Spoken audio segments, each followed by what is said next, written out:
We want to welcome everybody out to our regular board meeting. Welcome to all that are in attendance in person or on Zoom. We want to say we're glad to see everybody here and Happy New Year. And we will go ahead and call the meeting to order and start with our land acknowledgement. Dr. Sweeten.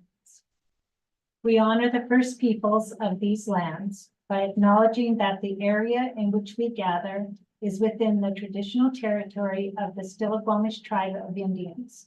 The Stillaguamish people have inhabited these lands and waters since time immemorial, and their ancestors have remained in this territory to this day. The Stillaguamish people have continued to practice the traditional ways of their ancestors of fishing, hunting, and gathering. The Stillaguamish tribe has had these lands and cultural traditions passed on to them by their ancestors who believed that everything has a spirit and that they are caretakers of these lands and waters. Thank you. Next, we'll have our Pledge of Allegiance. Will everyone please rise and join me? I pledge allegiance to the flag of the United States of America and to the republic for which it stands, one nation, under God, indivisible, with liberty and justice for all. Next, we'll have our roll call attendant, Madam Clerk. Director Diamond. Here. Director Kelly. Here. Director Kingman. Here. President Levesque. Here. Director Knapp. Here. Student Advisor LaVon. Here. Student Advisor Nichols. Here. Superintendent Sweet. Here. Thank you. Next, we'll have our approval of the agenda. Is there anything anyone would like to change? Or do we have a motion to approve the agenda as presented? Make a motion, we approve the agenda as presented. A second. It's been moved and seconded to approve the agenda. Madam Clerk. Director Diamond. Yes. Director Kelly. Aye. Director Kingman. Aye. President Levesque. Aye. Director Knapp. Aye. The agenda is approved.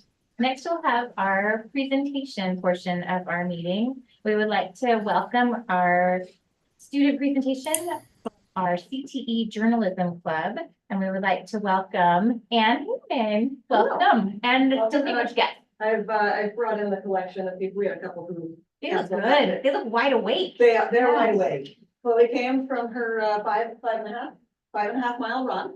So yeah, so she's there. So Chloe's here to represent yearbook. And then Parker, and yes, you guys can stand up. Parker and George are here to represent the online media portion of it. So we have a little slideshow here. It's all fancy like. So I teach 4 sections of journalism classes. So three different types of classes you can do the next one. So I have 2 sections of journalism 1, so that's essentially beginning journalism.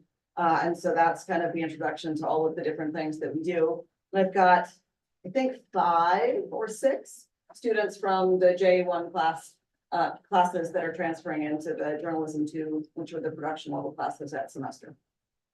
So journalism 2 with the online media, that's what Parker and George are here to represent.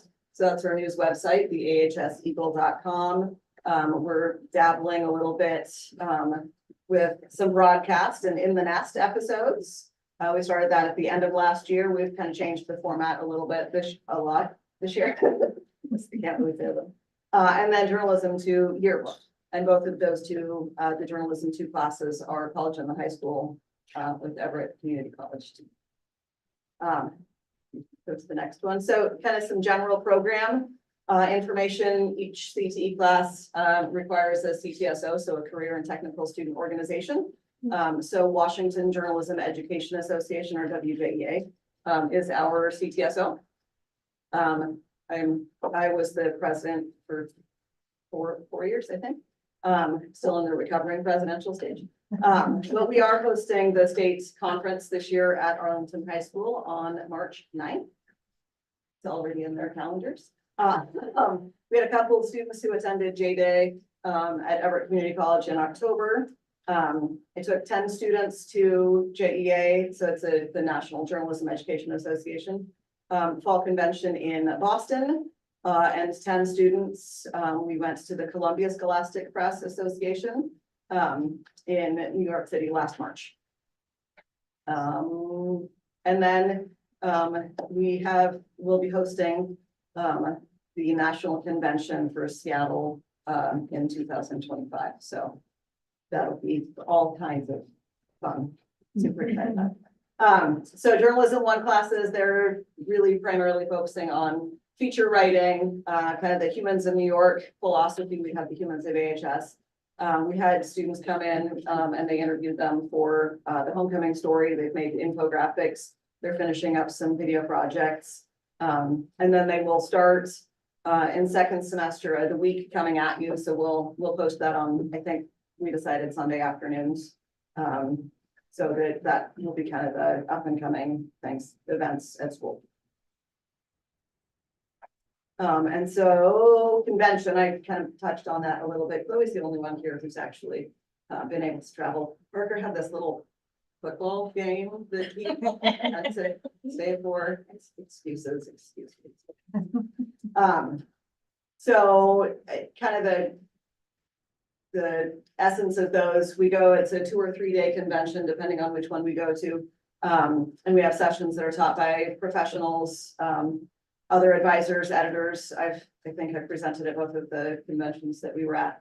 I asked the students to go to sessions that teach them things in their areas of strength so that they can improve on that, but also go to ones that they are squeamish about. And then, of course, obviously seeing the world outside of Arlington. So we try and hit all of the Ivy League schools that we can. We got to Columbia, we got to Harvard. We did the 9/11 memorial. My husband was our chaperone for the Boston trip, and he teaches AP.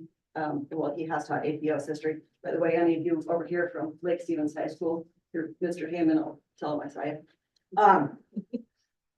But he led us on the Freedom Trail, so he did all of the song and dance there. So, and then Chloe's going to talk a little bit about kind of the overall things that we learned. Yeah, so at our conventions, we kind of like she said or talked about, like we go to things that we're good at, as well as like things that interest us and something that we might not necessarily be good at. And so last year on staff, like on the yearbook staff, I was assistant editor.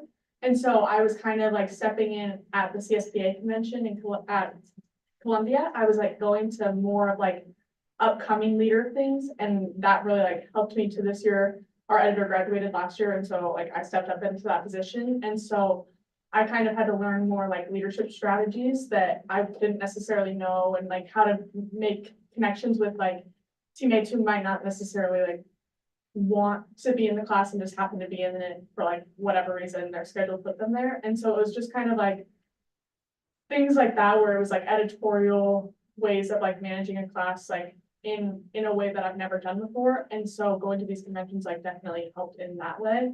And then I also like, I'm more of like a design type thing in your book, like that's what I'm good at, that's what I'm best at, but I like did more sessions about like caption writing and story writing and things that like would advance my like skill set as a journalist in general. And so I think that those conventions, like not only obviously like going out and going to like the East Coast and like big cities was very like a surreal feeling, but also it was just really interesting to like go and learn from people who are in similar situations, as well as like people who are more advanced at what they do. And it's just like really cool to like notice and like take initiative in your own learning and like things that you find interesting and like what you want to learn from.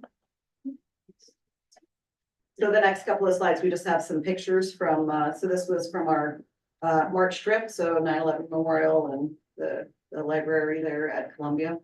The Staten Island ferry ride is about as close as we get to the Statue of Liberty, but it usually hits that point in the trip when the students are exhausted and you have to put them on a boat, otherwise they're going to fall asleep walking. So the next one. So then this next one is from our trip to Boston. So we're starting the Freedom Trail there on the left. Harvard is on the right there at the bottom right, and then we of course had to go to the harbor, and right after we took this picture, then they threw tea into the harbor. So kind of a fun. And so we've been working on our news website, kind of modernizing it a little bit. I think the last big overhaul we had was when Sarah Sable was my web editor. She thinks that she gets to like do other things and graduate. It's rude. So our big challenge is we have a relatively small class, and so trying to update regularly is kind of a challenge.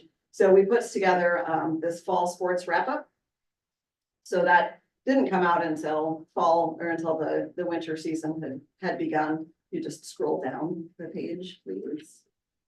So we have a story and or pictures and captions. So we have 5 pictures and captions per team. So we have like 5 for JV football and 5 for freshman football and all that too. And then we've got cheer in there. And we'll work to put one together for the winter sports as well. So we had tennis. We didn't have nearly as many pictures as we would have liked to, so they're a little bit more limited, but that's okay. We've still got our 10 pictures in there. And then the soccer, I think, is the last one. So that was kind of an adventure. And then Parker and George have kind of spearheaded the next part. Yeah, basically for our news website, we just want to bring together all different types of people to come join us and read our stories. And for our videos, we've taken a lot of influence from modern media, like TikTok and things like that. We'll obviously keep it professional. And Same sentence. and that's what we do every week with our weekend reviews, talking about sports and things that go on in Arlington. Yeah. Click on the weekend review one, please. And then just click that. Welcome back to In the Nest. I'm George Cardona. And I'm Parker Kinney, and we're here featuring the Evan Boyer. And today we'll be talking about the week of December 2nd through December 9th. Opening weekend for the Eagles was last Saturday, December 2nd at the prestigious Edmonds Invitation. The field included 39 teams, including the returning Alaska State champs, 2A champs, a 4th place 4A team, and more. Arlington took 6th place as a team out of 39. Once again, the girls basketball team started the week off great with a blowout 68-22 win over the Cedar Crest Red Wolves. And here's what Carter Berry has to say about this. Give props to one of your teammate who did something well today. Katie, all our boards. Katie was a beast on the boards. The boys basketball team traveled to Cedar Crest on Wednesday and had a big 83-67 win over the Red Wolves. Minute and a half, Long Range Basketball Friday. whatever it is, yeah.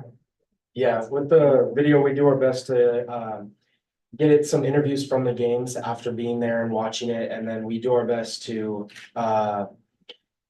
take some clips during the game, and so we can put those near the end of the video after an interview and show kind of what the interview was talking about, so people that weren't able to make it to the game can understand what happened during that play on the basketball court or wherever we're at for the sports. So that's kind of the nutshell. I think the last slide is our yearbook part. So kind of transition to that. That's actually our largest class. We have 25 people that are gluttons for punishment. Yeah, so our book takes roughly, I want to say like 6 months to like complete start to finish. We do everything in like deadlines, but they're like, even if it like helps us to like think that they're spread out, they're really like close together dates. And it's like we just learn a lot about like kind of working together, even if like there's different conflicting personalities. And so with our like 25 students, 6 of us are returning staffers, so like we've done it before, but we do have like a very large group of people who have never done this before. And so it's a very big like learning process of like coming together with different ideas and different visions of what we want our book to look like. And yeah, it just like comes together all in like this big chaotic mess that turns into something beautiful at the end. So yes, we work on like 312 pages, this book. I think it's been that for the past 2 It kind of ranges between 304 and 320, so kind of varies. Yeah, just depending on like ideas, we have like showstoppers, so what people want covered based on like trends throughout the year, or over the summer that we've like noticed, and like inspiration that we want to include in our book, just to like create something that like will entice the entire school as a whole and not just like specific parts of it. The goal obviously is to tell the story of the year, which is a bit challenging since our final deadline is a week after spring break, but we do our best. And then I think our next slide is just the social media things. Am I supposed to ask if you have any questions, or are we just supposed to go away? Are there any opportunities for ranking or awards? Like, is there something on a national level or a state level Yeah. that say, oh, we have the best social media account, or we have the? Yeah. Yes, so we can enter, there are on like write-off competitions, so that's like writing a story, different photography, so that's more individual. But we can also enter for the website as a whole, for broadcast episodes and for the yearbook. We've entered and so that's the two national conventions that we've gone to, Columbia Scholastic Press and the JEA NSPA. And we've entered those. There's some pretty steep competition because they rank us, or they put us in categories based on the number of pages in our book. So like we're up against, like Glacier Peak regularly gets a little more because they have 60 or 80 students. And I have 25 yearbook students. So it's a little different beast, but we're making progress. And I think then if the state conference in March, then they'll enter some write-off competitions. And Do you have any aspirations to pursue journalism in the future for a career? Yeah, I do. Columbia, actually, that we visited, that's like my dream school. It's been my dream school for years. Their journalism program is fantastic, and like going and looking at the journalism school, like it's just super surreal. But yeah, I've always wanted to be a sports journalist, which is shocking that I took your book instead of her sports journalism class that was offered my freshman year. surprising. But yeah, just like kind of it, I love like being in on like the action and like knowing what's going on. Like my favorite thing in journalism is like taking pictures actually, which is like shocking because I don't do it nearly as much as I should, but like getting down on the floor and like getting that close to the action that's like going on is like my favorite thing. Like I definitely want to go into journalism. I do not. I had the same in my sophomore year for English and, well, my junior, my bad. And I saw that I was able to get my English credit for this class, and it seemed very fun to me. And when I got into the class and actually started inputting ideas that I think could work, it was able to entice me into the class more.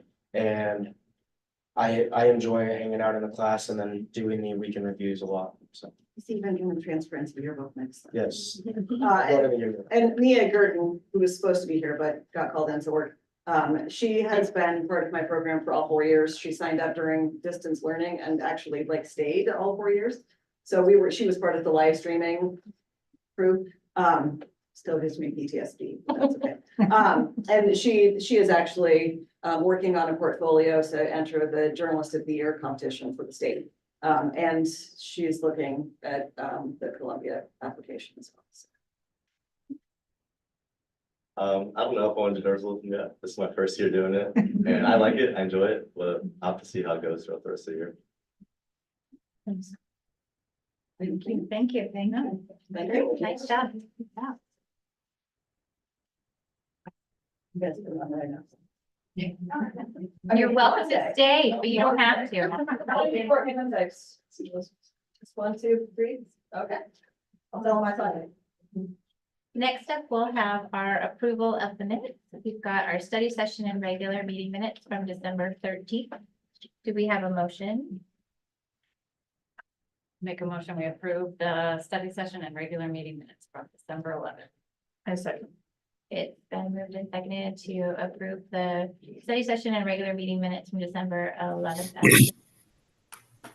Director Dynas? Yay. Director Kelly? Yay. Director Kingman? Aye. President Levesque? Aye. Director Knapp? Aye. The minutes are approved. Next, we'll have, we would have our public comment portion. If there's anyone in the audience that would like to speak to the board tonight. We have no one that has signed up in advance. But if there's anyone that would like to, this is the time that we would have that. But since we have no one that's raising their hand or waving frantically, we will get to the next portion of the program, which is our consent agenda. Our consent agenda has our budget and enrollment reports, our personnel report, payroll report, warrants, an overnight trip for the AHS Key Club to Portland, a resolution of the addition of Stanwood Camino School District to the Snow Isle Tech Skill Center Consortium, Liberty University Cooperative Agreement renewal, the superintendent's contract reminder of the March 1st renewal date pursuant to section 5. And is there anything that anyone would like to pull from the consent agenda? Or do we have a motion to approve the consent agenda? As presented. I'll make a motion, we approve the consent agenda. A second. It's been moved and seconded to approve the consent agenda. Director Diamond, Aye. Director Kelly. Aye. Director Kingman, Aye. President Levesque. Aye. Director Knapp. Aye. The consent agenda is adopted. Next is our new business portion of our meeting. And the first thing to discuss is our financial highlights of our current budget. And we would like to welcome Gina Zutenhorst, our Executive Director of Financial Services. Go ahead, Steve. Thanks for saying it for me.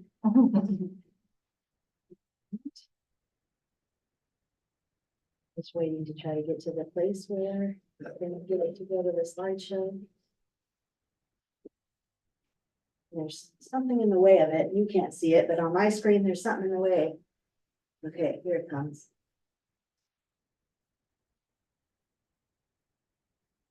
Okay, so we are through the month of November and our November financial statements, our budget statuses is on the consent agenda along with our enrollment report. And so now I'm here before you to talk about some of the financial highlights as of November 2023.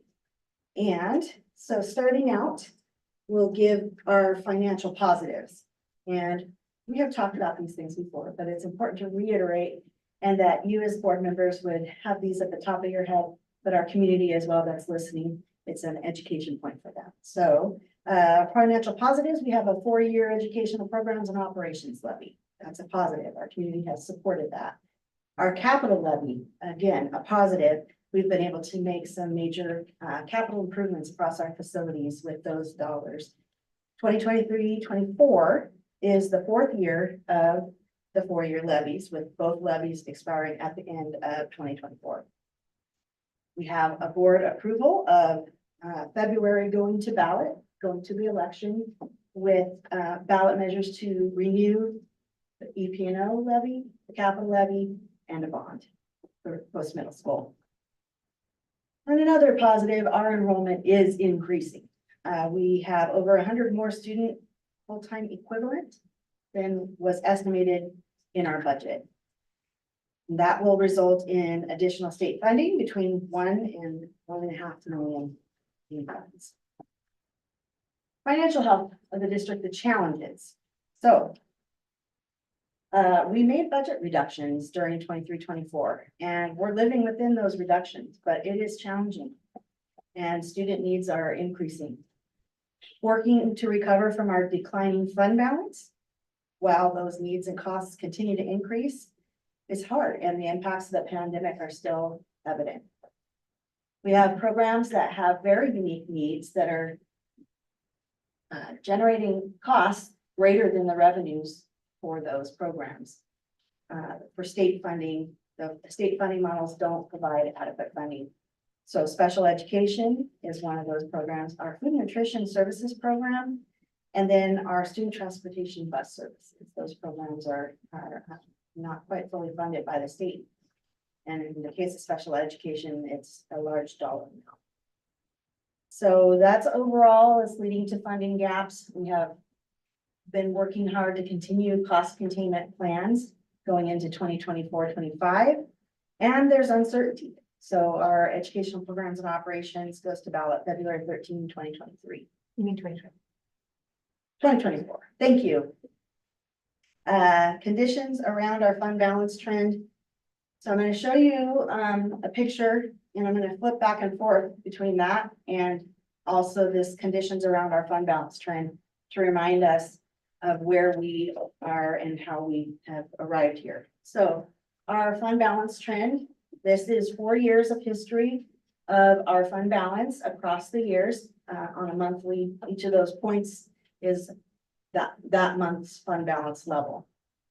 And as you can see, the 23-24 fiscal year that we are in now, November being the month that we have culminated and closed out the books for, is at a quite a low point. And a year as a whole, we are less than our prior years. And so let's talk about that a little bit. Just a reminder, we've talked about this a lot.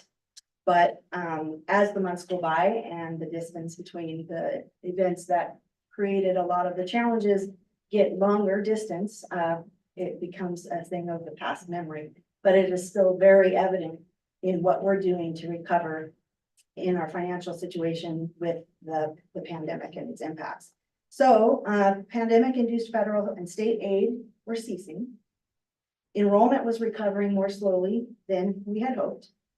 The district had continued providing higher levels of services and staffing, and many of those were previously bolstered by federal and state aid associated with pandemic funds.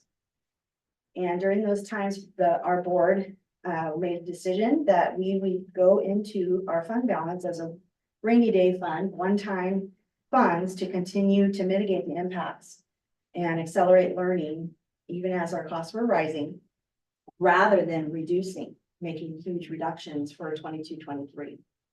And I'm gonna flip back to 22-23 fiscal year. Coming into that, we had $10 million in fund balance. So we were way above what our minimum reserves would be in fund balance. And at the time that we were preparing our budget, there was a lot of uncertainty, and it was not the appropriate time to be making slashes in budget at that time. So we estimated we'd be using roughly half of our reserves by the end of 22-23. We've done that. And the state funding models continue to lead to funding gaps. So we had our budget reductions that were implemented in 23-24, and we're living with those now, with the fund balance where it is. And it's very close. This is a very tight year. We have some low points in our fund balance that we're going to experience this year. You can probably tell that just from looking at the trend line that we're going to be getting really close. And I'm measuring on a monthly basis, looking at all the revenues and expenditure trends and sources. And it looks like January will be okay. It's going to be close. December, we're okay. January will be close, but February and March, we think we're going to need to dip into getting a interfund loan from our capital projects fund. Now that is a known solution, and we do have the benefit of having funds in our capital projects funds to temporarily assist with a low cash flow point. But that is the solution we would look towards to just float us through those months, those low points. So we have two major places where it would be low. February and March, it's close, but we'll probably still need to get a small loan, interfund loan. And then June, it will be lower than we will be able to fund. A lot of that has to do also with the way that our tax revenues are collected, because we get a big influx of that in, and you can see that on the fund balance trend, that in October, it goes up. That's when our tax collections come in, and it comes in a big amount all at once. And then again in April, sorry, that's the second part of the taxes. So it comes in a big amount. Can I bug you with a question? Sure. So looking at the lines and remembering that we got ESSER funds during the pandemic that affected that line, would, if we're comparing all the lines, where would the ESSER fund increases apply? And were they just in 20 to 22, or did we get any last year? The 21-22 is probably the most significant year where you will see that influx, and you can kind of see where the yellow line overlaps with the pink line. That's when it And would have that's the normally gone biggest down. year of the expenditures, yeah. In 22-23, gosh, I'm getting ahead of myself. I think we were utilizing the last of them if they were not already spent. 23-24, they're completely gone. Because before the pandemic, the lines were pretty similar to last year's line with the up, down, down, down, up, down, down. Yeah. Yeah, that's probably the most. Yeah, Market accurate. difference, yeah. Okay. So, when I talk about interfund loans, that's would be transferring funds from our capital projects fund, and that is required that a board resolution be passed to authorize and approve that in advance. And then we would be repaying those with interest by fiscal year end. So we're paying ourselves. We'd be basically reimbursing our funds. It's just coming from a separate fund. And we have the resources coming to us in general fund, in our basic operating fund. It's just that we don't have them in hand yet because the state only portions and gives us a small percentage every month. So, and they fluctuate what they give us each month as well. So they actually reduce what they give us in the months they know when we're getting the tax revenues, strangely. And their fiscal year is different than ours. So in June, their fiscal year is ending, the states. And that happens to be a month when they give us a smaller percentage of our allocation. And then in July, it's up to a bigger amount. So sorry if I'm speaking in words. Don't be no, but here is the working forecast as budgeted. So this is the same figures that we've been looking at. This is what we approved in our budget to start off the year back in August when we adopted the budget. Now that assumes we had a starting fund balance of 6 million, and we actually started at 3.8 million. And that also assumes in the out years, 24, 25, 25, 26, 26, 27, that we have a renewal of our 4-year levy with collections that will go through 2025 through 2028. So I have made a minor adjustment so that you can see what that looks like when I plug in the actual starting fund balance for this year, what we actually started with. I've left our revenues and expenditures that we budgeted as is, left everything else the same. And you can see that we will be at a very critical low point in the end of this fiscal year. 1.1 million is what I'm estimating. And the tools that I use to look at that indicate that that is still on track. So this is also the first time that you will have seen where I've actually laid out a dollar amount that we would target for future year reductions for 24, 25. And I've listed 2.5 million there. And then if you would look at that, brings us back to a little bit safer of a minimum fund balance. And then as we recover, continue to recover, it begins to climb back to a more appropriate, safer, reasonable minimum fund balance. I have not made adjustments beyond what I just mentioned, the beginning fund balance in the current year and showing a reduction of 2.5 million for next year. Certainly, we will be looking at renewed enrollment numbers for next year. And then I will be extrapolating from that as well for the future years, and then trying to plug that in and estimate our future year revenues. But also remembering that the state is not working too well in our favor with the model around regionalization, because next year they're stepping us down again for some of the staff measures. They're reducing our funding with that. So we're at a critical point. We'll be making additional estimates as we can and bringing those to you. And that is the information I have for you today. questions? Can you go back to the slide you just had with the numbers, please? Sure. So being a devil's advocate on this one, is there anything that you could foresee, like all things being equal, we're going in the positive direction? We're looking at ending this year not awesome. Is it 1.1? Yeah. But is there anything you can foresee that could derail this? Like it looks positive going forward, but what would be a hindrance that you could see, or what could be possible roadblocks that would Right. prevent us from going up in that Right. amount? Our biggest driver is gonna be enrollment, Okay, and then whatever else the state does with their regulations of us. They could make some changes that'll help us, but they also could make some additional regulations that will not help us. The other thing that we don't have firm handle on is what will be the deciding factor around salary negotiations for our bargaining units for the coming years. and that's certificated this, yeah. Yeah.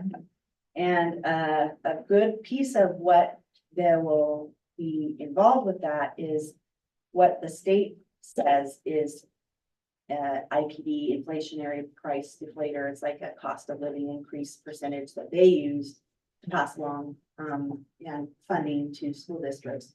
But that also gets interpreted as that's how much salaries increase as well.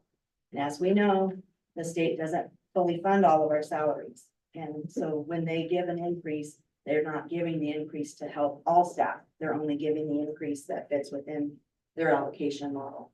So when the increase happens, that is a cost to us. So if it is much greater than what we've estimated, then that will make that picture even more difficult to accomplish. The other factor here is if the EPO plays into this and how important it is that If you don't have levy funding, then I think for education programs and operations, yeah, that's a huge. $11 million, 11 to $14 million. Yeah, it's even more than that. It's $13 to $14 million in those out years per year. If that were to not be available. Mhm. So if we don't pass it, we don't Massive pass those. changes. Yeah. Of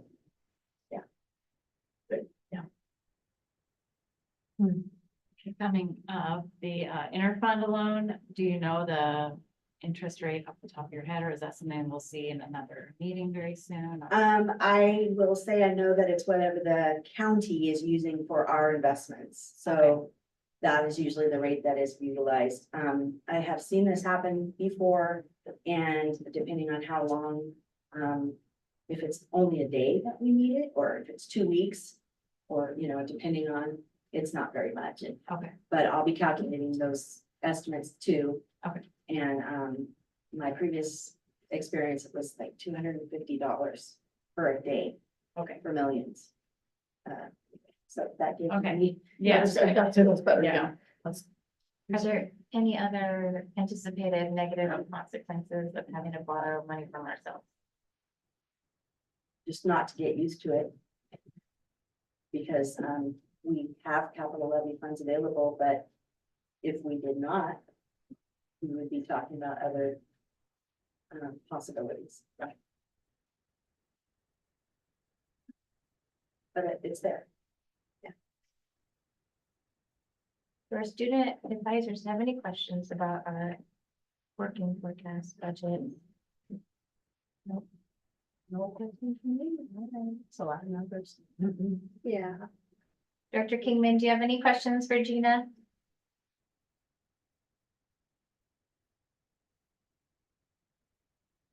I don't hear any questions, so thank you very much, Gina, for that. And I'm on the next thing. The next up is our 23-24 student fee schedule amendment. I don't have a presentation for this, so I might just be pulling up the schedule and I will talk about it. So coordinating with our traffic safety education teacher, they have requested that we propose a student fee amendment. They would like to increase the tuition that's currently being charged for traffic safety. Oh, yes.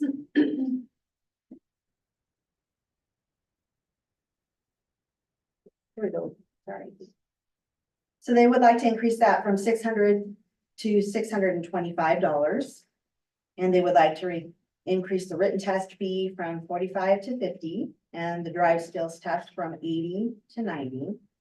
And these increases are requested to begin with our third quarter, which starts in February 2024. So these changes are requested to cover increasing costs such as the staff salaries, the gas, maintenance and insurance, and also to allow for future purchase of an additional driver's education car. And the program is anticipating that they might be able to provide an additional behind the wheel instructor. And with an additional car, would be able to accept more students who apply and qualify instead of having to turn down students because there's a cap. And that cap comes because they have a limited number of behind the wheel instructors available to serve the program. And there are private companies in the area that provide the service. We are in range with that. Fees that are collected here are used to offset the program, and it needs to break even. We do not receive any funds from the state for this. So, yeah. Do we know how many students are on the wait list now? I do not. What the demand is? No, yeah. I wonder what percentage of the high school students avail themselves of this program? How many How many? participate? Yeah. Well, I know. So like what age, like the students that can take the driving course, what percentage of those? Happen to know that we have 155 students for the 21-22 year. For that year, and is it Yeah. then the semester or term T1, T2? I don't remember. Has anyone taken it? No, okay, I just wondered. I just wondered if that's something that we should, if we're in line with being competitive, which we know there's Smoky Point, et cetera. I think that's important. But I also think it is kind of nice and it's very convenient, I think, right there on school property to offer that. So I just wondered what percentage. I understood too that a lot of kids weren't necessarily getting their driver's license at 16, but maybe that's shifted. But that was also going based on the parking lot availability. Yeah. Right? So I'm sure it ebbs and flows. But Yeah. Yeah. How many driving instructors do we have right now for those classes? I think we have one main in-class instructor, and Brian will speak up if I say it wrong, if he knows. And then wow. 4 behind the wheel, 1 main teacher, and then 4 behind the wheel. So 5 in total or 4? 5. 5 in total? What are the requirements to like, You have to take a test. to be like one of the instructors? Oh, Good job. I'm not thinking about it. Just a thought. They need people. Just a thought. It takes a special person to want to sit in the back. Like, I will admit that my dad taught traffic safety for many years. So did my Many years. grandfather. Half of my high school said, my dad taught me. Right, so this is an action item. I was hoping that our student advisors would have an opinion about this one, since it totally affects their student body, friends. I know without any background knowledge, students are gonna be upset. Do I agree? I think it's in their right to be upset. But I think it'd be also be wise for them to look behind the scenes as why there's these changes. That being said, will information be provided to parents and students if these changes are made? Yes, the traffic safety instructor that's in charge of all the forms for registering is poised and ready to put those out. And that comes, it's on the program And Jeannie, you said that would take effect, when would this for be? February 2024. Already, okay, so next month. Yep. Okay. And now, would those rates be good for the next year? Like, what's the timeline? They would be ready, that would be in fact unless there's a plan to ask for an additional layer. So we'll see. So is this something we visit yearly or by? Yeah, Yeah. it's part of our schedule fee adoption. We ask, yeah. prefer not to do mid-year. Yeah, that seems kind of interesting that it would be mid-year. I agree. I think if you give people heads up enough time, you have to give the rationale for it. It will allow the people on the waiting list to have an opportunity.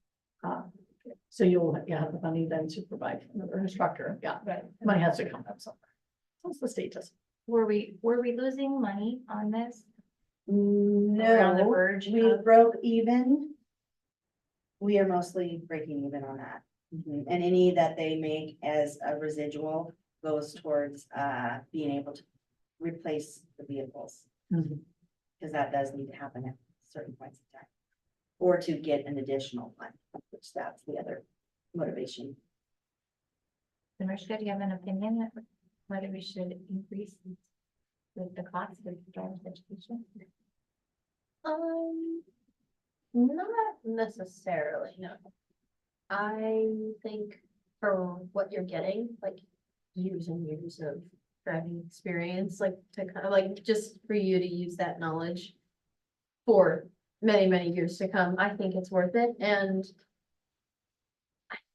I feel in a way like taking the course on school campus and like with people that you're more comfortable with, I guess, and in a classroom surrounded by your peers, I feel like it's better than taking some of the classes that are out there, you know, with strangers and whatnot. And I also feel that some of the classes out there that offer it are more expensive than what we are trying to put it at. So I have no complaints to it. I agree with Nathan. I feel like in the middle of the year, it's gonna be like, it's gonna hit them hard and it's gonna be like, oh, why are we, it's gonna be a lot of people up in arms about it, but you gotta do what you gotta do sometimes and you just gotta roll with the punches.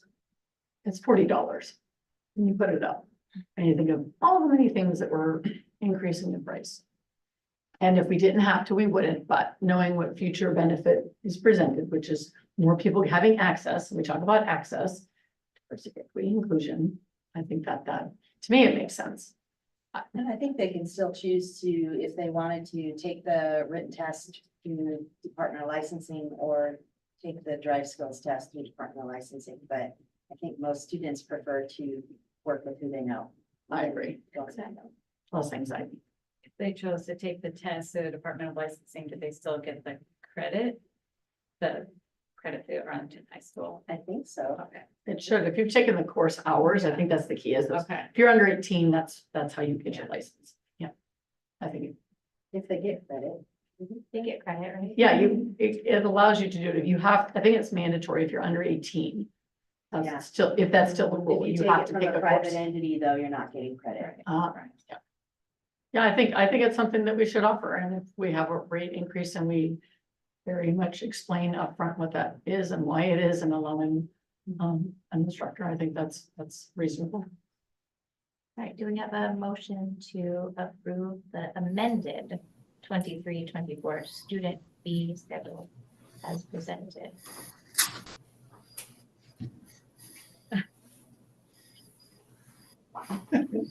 I second. It's been moved and seconded to approve the amended 23-24 student fee schedule as presented. Any discussion? Can we have a vote? Director Diamond, Yes. Director Kelly, Aye. Director Kingman, Aye. President Levesque. Aye. Director Knapp. Aye. Thank you.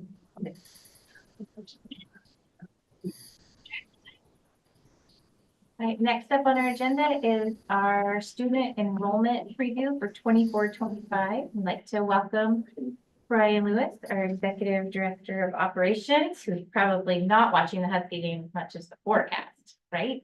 I'm not really, I mean, I'm not gonna say what I think about. You're not invited to talk about it. No. What can you tell us about our student enrollment preview? We're ready.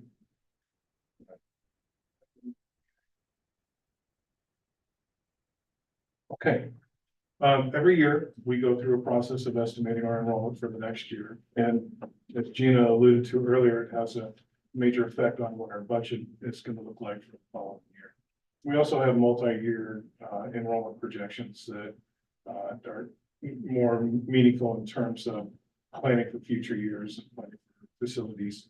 And I'm gonna talk about the distinction between the two different methods that we use to measure enrollment. There are two ways that we measure enrollment. One is the average annual full-time equivalency. And that is the number that OSPI uses to provide state apportionment funding for us in the basic education account. And it's an average of enrollment across a 10-month period from September to June of each year. The other method the other measurement that we use is headcount. And whereas average annual full-time equivalency, or AAFTE, measures how long a student spends with us each day. So it can vary between 1 and 0.1. Headcount just counts that whole person in their presence in the school building at any time throughout the day.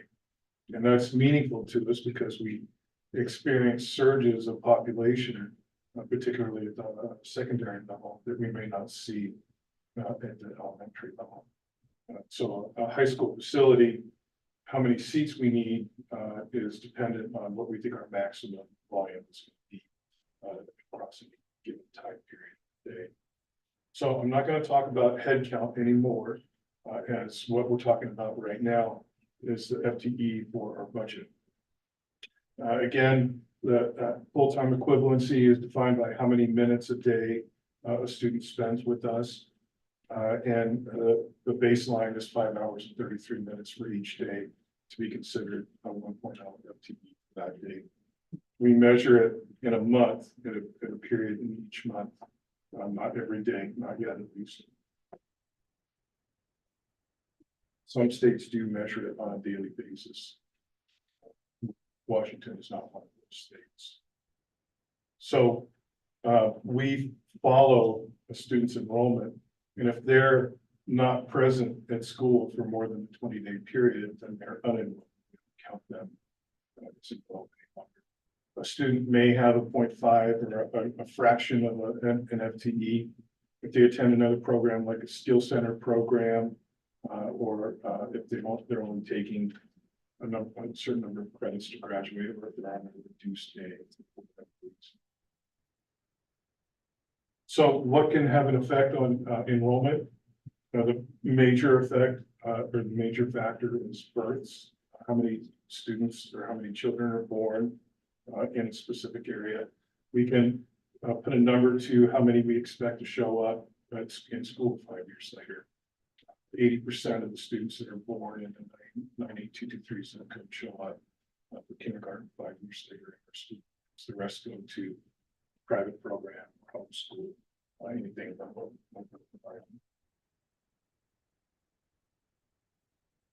what transitions can have an influence on enrollment.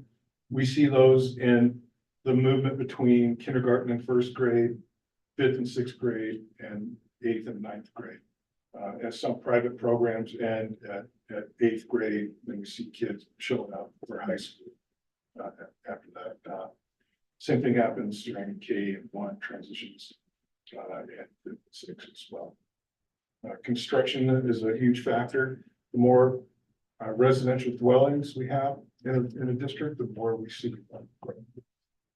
Mobility is not just somebody's ability to get around the confines of the district, but across state boundaries or across geographic boundaries, like from city to city.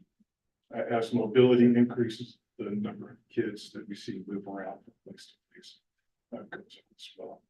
Withdrawal from school, obviously, if they're not with us any longer, we can't count them for FTE, and we've learned recently that the pandemic has a huge factor on it as well.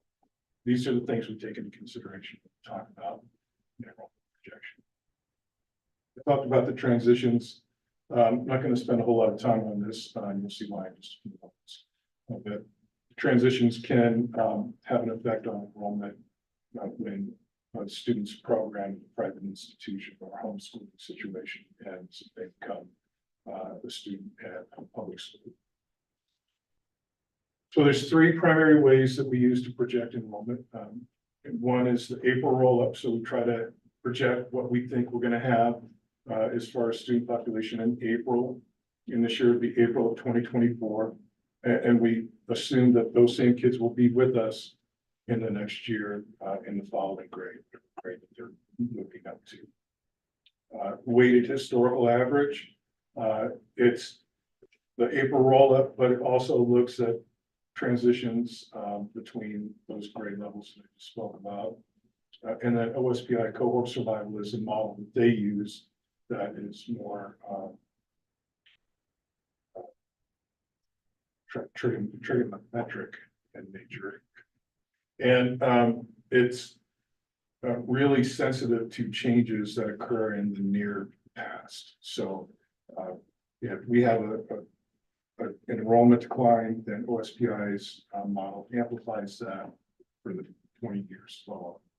We have an enrollment increase, then OSPI amplifies that for the 20 years follow. So it's not necessarily what I would recommend in terms of an enrollment projection.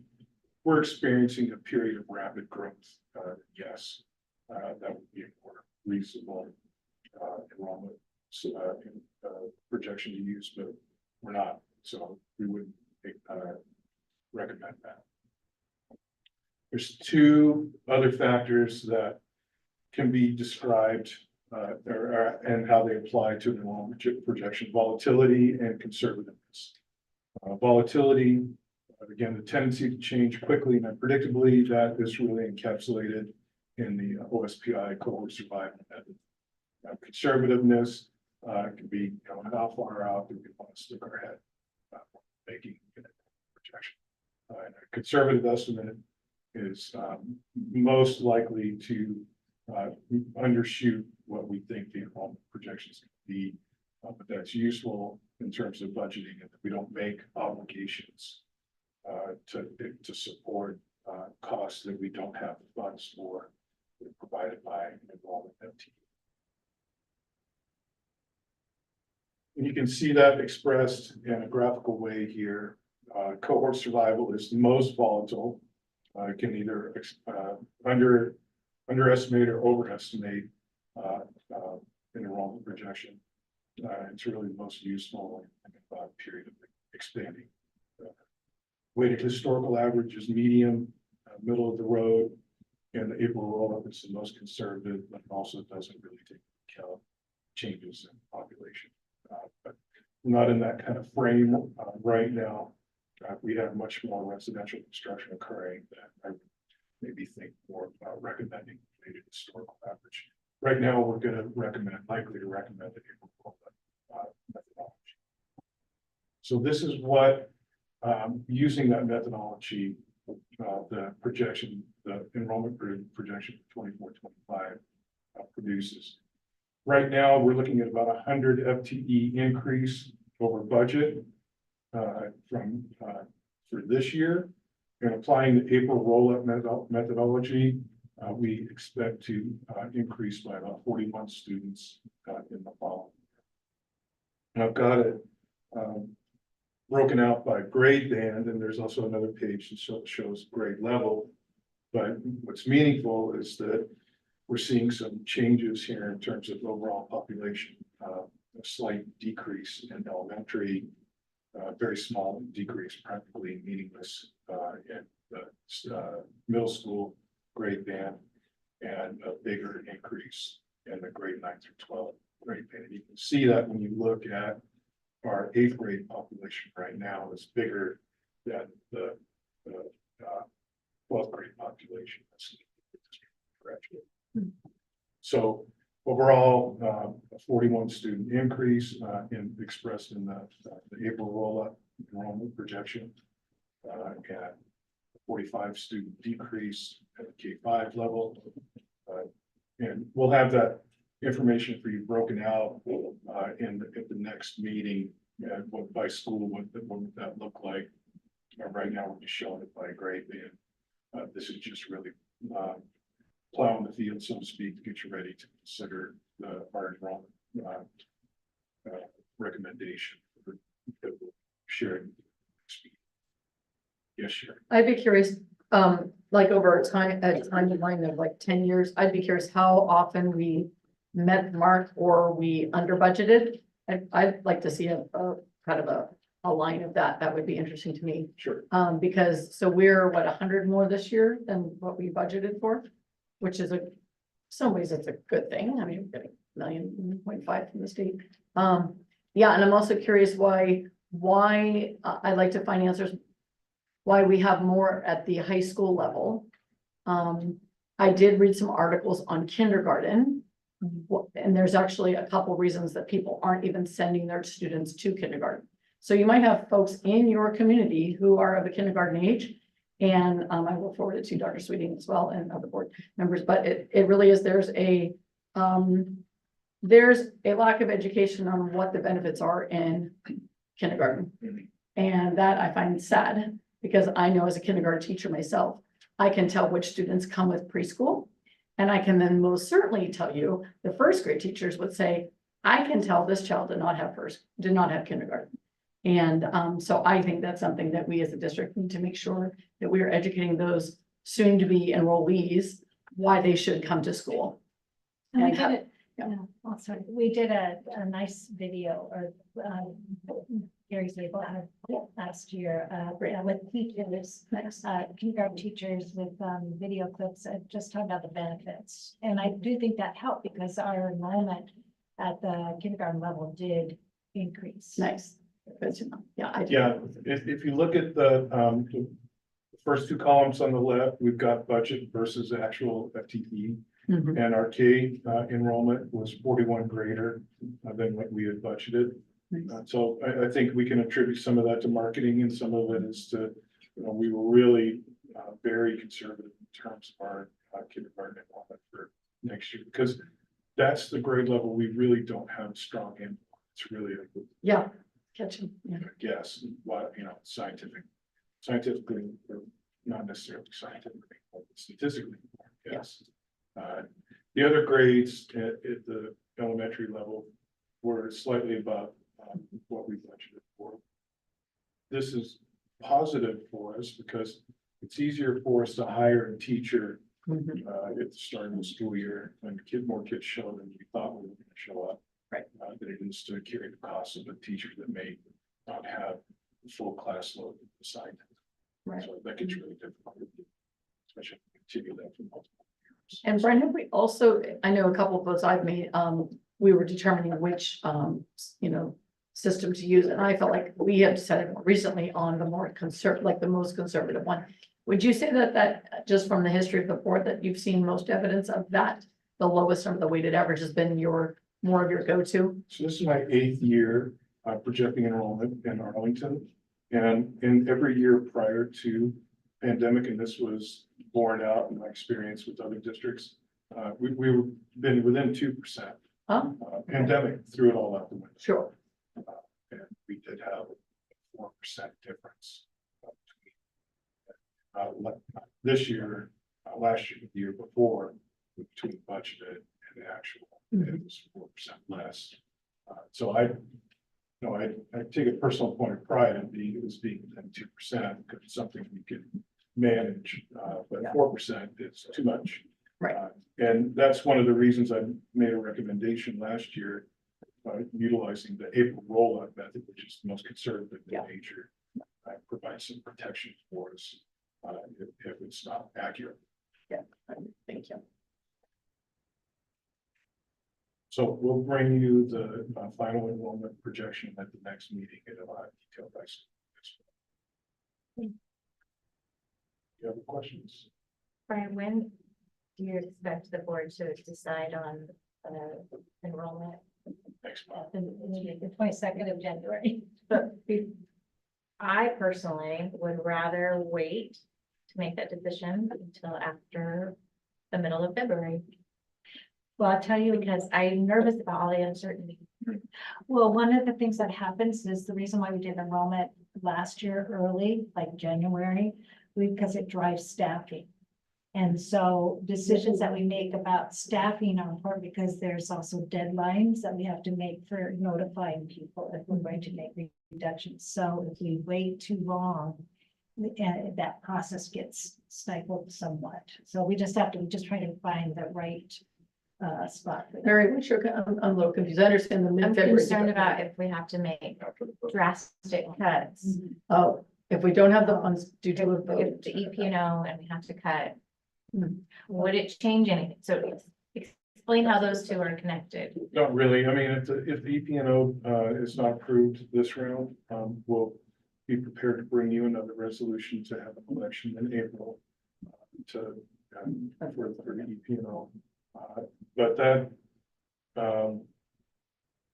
it's not gonna drive the budget, that will drive the budgeting decision. This is the enrollment is a fundamental building block, but the budget doesn't get adopted until August. The end of August, but it gives, adopting a budget now, an enrollment now, gives us enough time to plan for that adoption. There's a draft that's due in June as well to OSPI or to the public. We have to make a draft available. And certainly know what the outcome of elections would be by that point. We'll certainly know in time for a May RIF deadline what the outcome of the election is. So that's going to have an influence on this. But it's only part of it. Part of it we have to take into So we move forward, we choose enrollment, and then we figure out the rest. consideration. And as time reveals what our future will be. And also just the board can adjust things at any time, when we may take a vote, then you can bring back something if you feel there needs to be something adjusted. So really the deadline is May 15th. It's a big deadline for making changes. Based on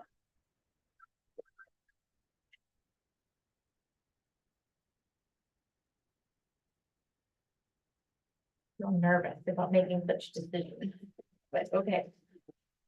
They're tied, but they're not, you know what I mean? I think there's some wiggle room. I think it's just the place. Yeah. It just gets us going to be. And we'll use this as a planning tool, but it's not the definition.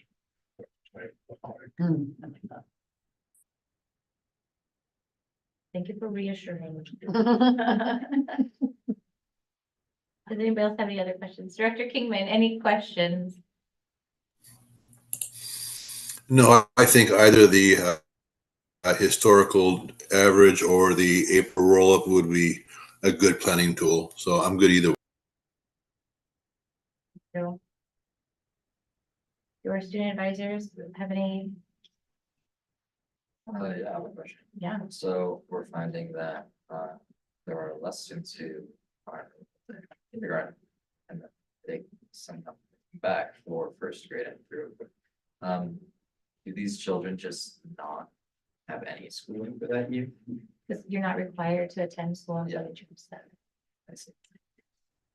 I think it was 8. I think 8 was the mandatory age. And this, So you could go to school when you're 8, and it's required, but when you're 7, it's not. Right. So you can skip K and 1 actually. And even at 8, you don't have to enroll in public school. You can then file an intent to homeschool, declaration of intent to homeschool.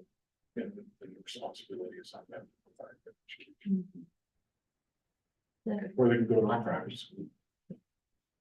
Lots of ways to do it. Where's getting thoughts? No, Nathan took the one that I was gonna ask. I was curious on how they cannot go to kindergarten and then just go to first.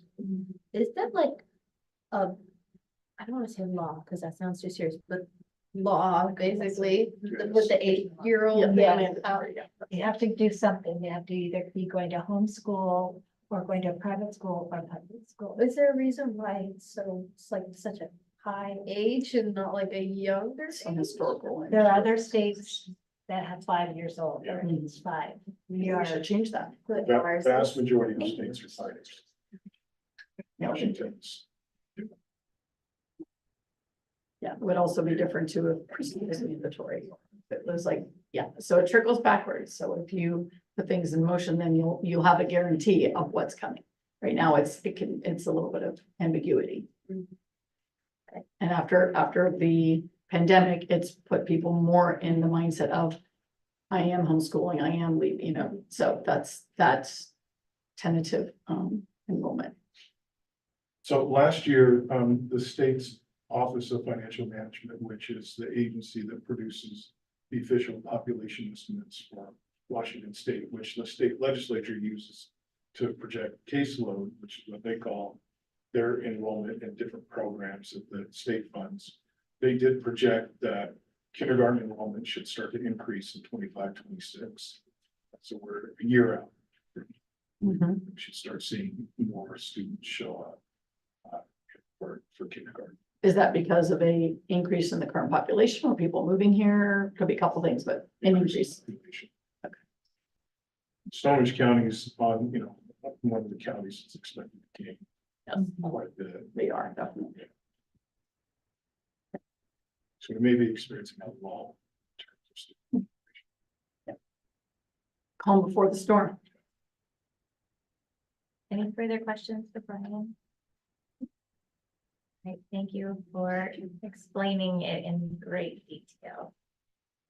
Next up, we'll have our first reading of Board Policy 4000, our Public Information Program, and 50/50 grant.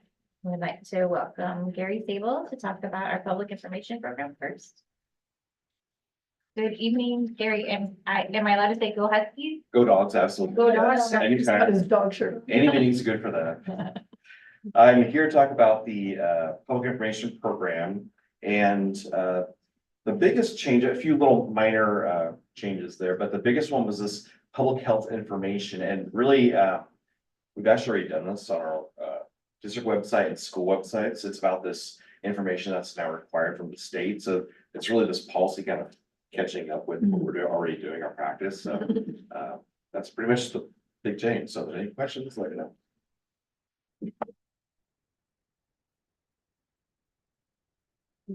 So make it more. Yeah, it's on the quick links Nice. on our website, so you can see So it. we already do that and now the policies. Correct. Yeah. And Krista Kramer is the one who alerts me to a lot of these health things. She's Nice. amazing. So it makes it really easy for me to update it. So. Okay. Yeah, I appreciate having that link. Does it go right to the Department of Health or? There, it goes to a separate landing page that we have, and there are Oh, 3 okay. different links that go to different sites that Krista provided. Okay, So, so it's like the Department of Health, like CDC or? yeah, I'd have to look at the sites, but yeah, she provided all the correct links. Okay. Which addresses the law, there are certain Yeah. requirements of the law, and we're addressing each of those. on that That's page. great. I was just wondering about the language of to information from the Department of Health. I was like, yeah, so that was a little bit confusing at first. So thank you. Thank you, Gary. And next up, we'd like to welcome Eric Young, Executive Director of Human Resources, to talk about 50/50. Yes. Sounds it is. fair. What's that? It sounds fair. It does, yeah. So 2 main changes on this. One is the state law that allows now for 3-year contracts for principals. And then the other big change is just kind of the paraeducator updating that a little bit. So there's the principal section. There's also some retiree hire language that's changed a little bit according to state law. So this is just keeping up with state law. And there's the paraeducator updates there. You can see. So some minor changes other than the principal ones. That's a new law that we haven't done that yet. I'm not sure if many districts. Not take advantage. required. It's not required. Districts can do it. I'm not sure if many districts will do it or I'll look at that. It's an option.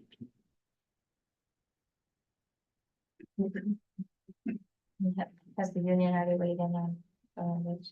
That's what. The union have you talked to the union about language? change? The principals, they're not a union, they're associations, they're just. And the parents? But we haven't really talked to them about that. I'm sure they're aware of it now. Their association pushed hard, their state association pushed hard for it. So it's probably the main reason that it was passed. So we haven't really addressed it yet. And Eric, the requirements for the paras, they're aware of that. These are. Yeah, They're we've already been, set. we've already followed Right, this, yeah. yeah. Yeah, this is kind of just catch up. Right.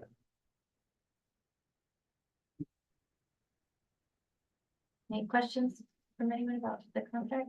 Well, I guess I'm wondering if it's not required, like, why are we opting into, like, what's the benefits of opting into offering the 3-year, mainly the contract? Well, we're not sure we will, but Okay. it's just allowed by state law. Oh, okay. So, yeah, It's like an option. so it's Yeah, it's just putting a- in there that it would be our option to do it if we, at some point, wanted to or felt the need to. Right, and WASDA, through their policy design, they send these recommendations to us to consider. And there are also just, if we were to consider that at some point in the future, it's not like they would all have a 3-year contract, there's criteria. Yeah. Yeah. I see that, And yeah. I think it's Okay. stated in there what the criteria are. There's certain situations where you can do it. So just, it gives us the option to do it, but not required.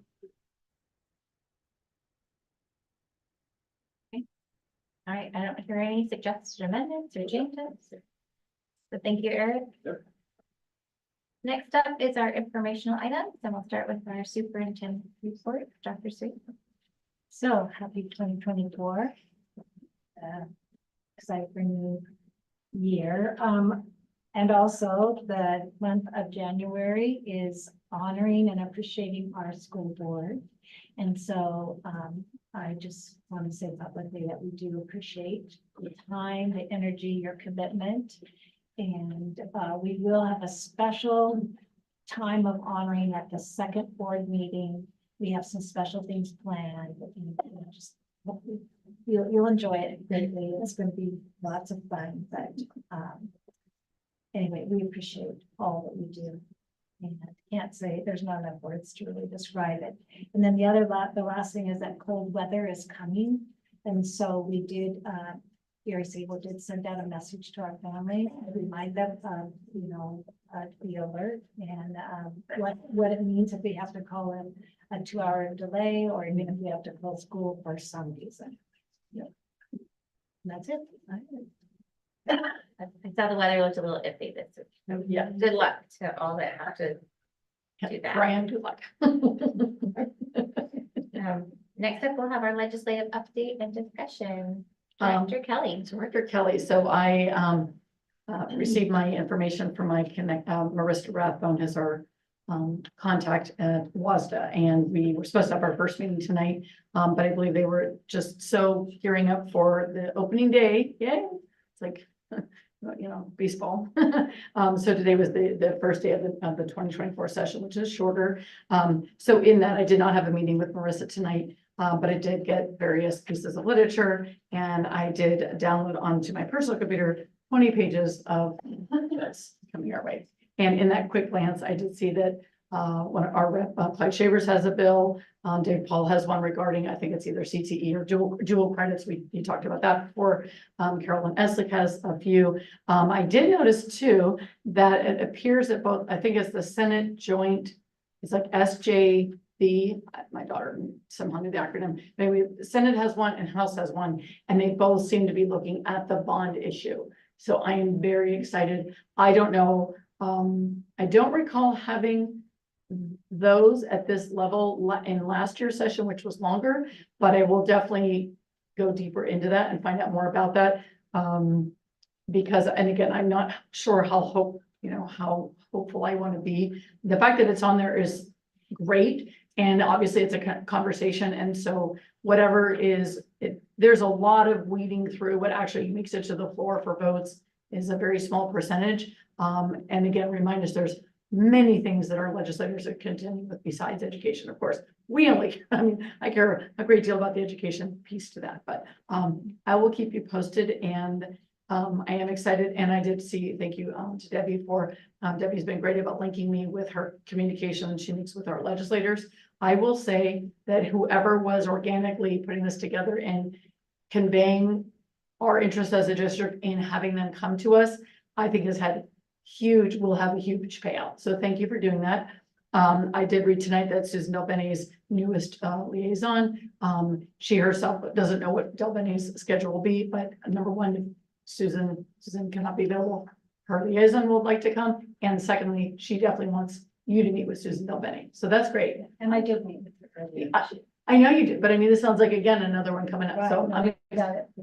yeah, good, yeah, you did, you were CC'd on that, so anyway, I'm excited about that, I think we just absolutely have to do that, we have to include them, and you had said we had Ron Rizal, we've had Dave Paul, we've had our legislators, Carol Vanessa came up, and I just really think that we have to make ourselves a priority, and then I will continue to, I have made I will make an effort this year to then reach out to other people I've made contact with that are of a legislative nature, and my contact in Everett, and then April Bird, you know, those people going on. So just amplifying that message, and that the bonds, to me, and I think to us as a board, is really, really key. Yeah, and we're not in that place where it's the small district bond, like they're talking about providing capital and loan amounts. We're not at that level. We're just kind of in the middle there, so I really want to make that a priority, so I will stay tuned and keep you informed. And I don't know if this matters, but I can certainly forward it, just different links that we can do.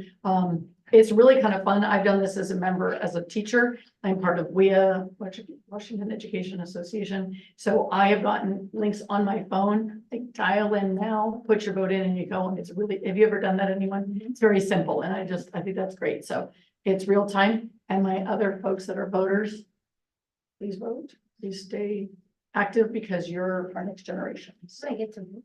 that's so exciting. So excited. Good. All right, that's what I have to say. Thank you. Thank you. Next up, we'll have our comments from our board members. I'd love to hear from our student advisors first. The student advisor, Nicole. What would you like to share? I'm excited to be back. I was frustrated. I had to wake up so early. But, good things come with school, so that's what but I had a meeting with Jason Klein, the president of the Teachers Union. It was regarding why we had such a late break this year. I was just curious why. Apparently he's part of that the committee that decided. So I asked him a couple questions. And it came down to what the teachers wanted. So I thought that was interesting. And it came to a 70-30 vote to have a later break. And I thought that was interesting because of the harsh comparison. It came to the students. Most of the students disliked it. From talking to some of them, I felt like their break wasn't as fulfilled mostly because of the holidays. They didn't get to spend as much time with their families as they wanted to. Plans interfered with travel, as well as, interestingly enough, that there's a lot of people who had friends outside of the district who they wanted to hang out with, who couldn't. So I was just, it was eye-opening to see what goes into these drastic changes that affect a lot of the students and family plans specifically. So, but yeah, besides that, I'm excited. Flight is going to be performing for the board soon enough in the coming month or so. And then spring sports are also around the corner, so I'm excited to be back in training. I've been training for a couple of months now, but yeah, it's been fun. Thanks for sharing. Marcia, my turn. I got a little list. Happy New Year to everybody. I hope you've had a decent enough break. From the sounds of it, it doesn't sound like there was a lot of cheer with the break and how long it was and whatnot, but you know, you would get by. 2024, big year, very big year. That's been like on the back, in the back of my head. Now it's like slowly creeping up to the front because it's like finally here. So that's pretty fun.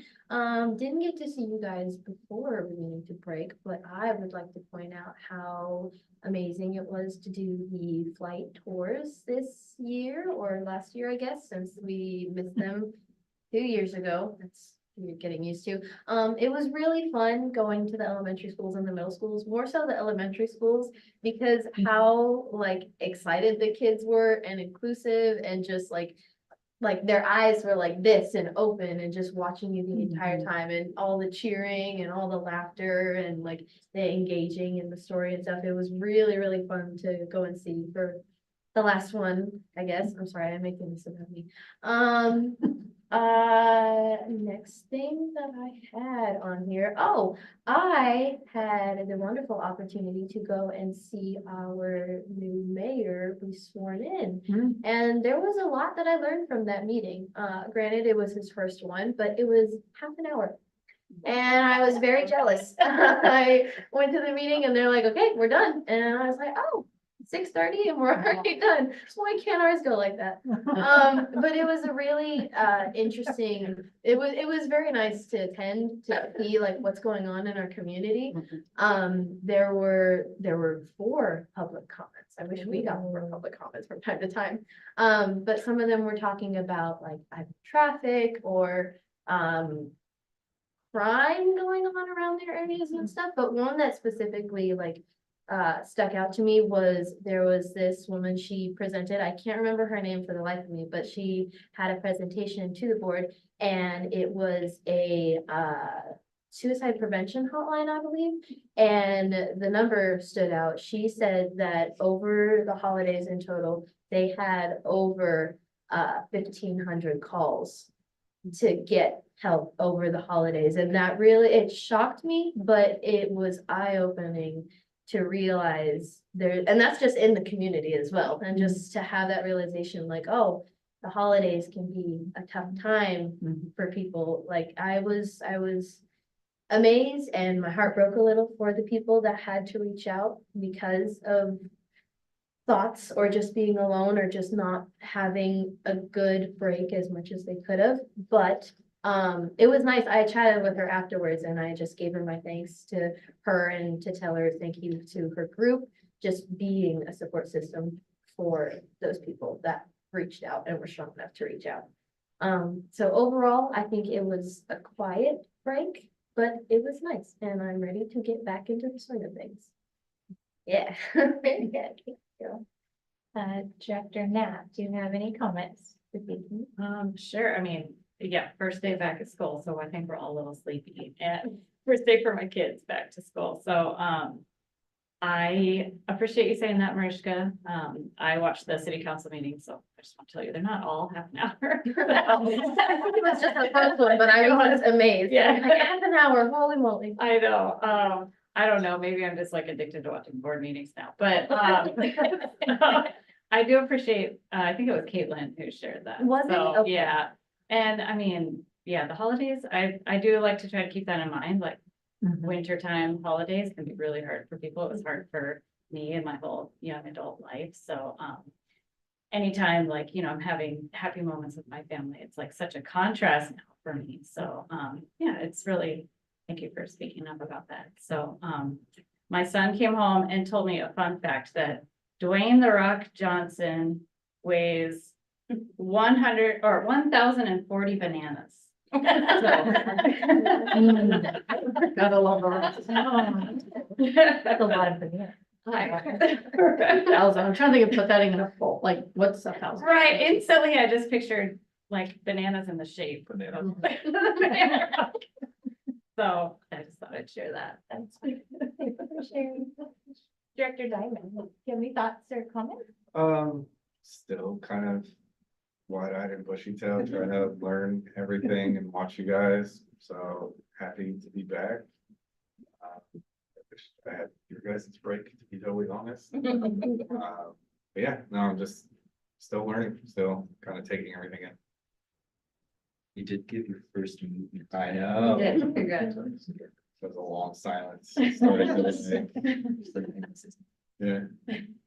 Director Kingman, do you have anything you'd like to share with us this evening?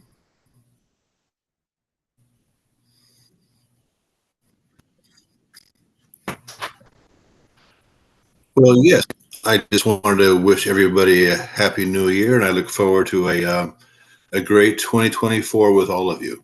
And that's all I have. Thank you. Much appreciated. And I also want to say Happy New Year. It's fun to start a new year and start new things. Hopefully you heard me. I'm not sure. Yes, there was just a little delay. We heard you loud and clear. Thank you, Mike. I started my semester and I'm taking 2 classes this semester and then I only have 1 more class after that and then I will graduate with my bachelor's degree finally. Eventually. So back to school at our house, big time. I wanted to remind everybody about our next meeting. We have our study session in 2 weeks on January 22nd at 4 p.m. upstairs. And then we have our regular meeting at 6 p.m. on the same day. So unless there's anything further, we can entertain a motion to adjourn. Make a motion, we adjourn. A second. It's been moved and seconded to adjourn the meeting. Madam Clerk. Director Diamond. Aye. Director Kelly. Aye. Director Kingman. Aye. Okay, and is it me? No. No. Director Kingman. Aye. Aye. There you go. President Levesque. Aye. Director Knapp. Aye.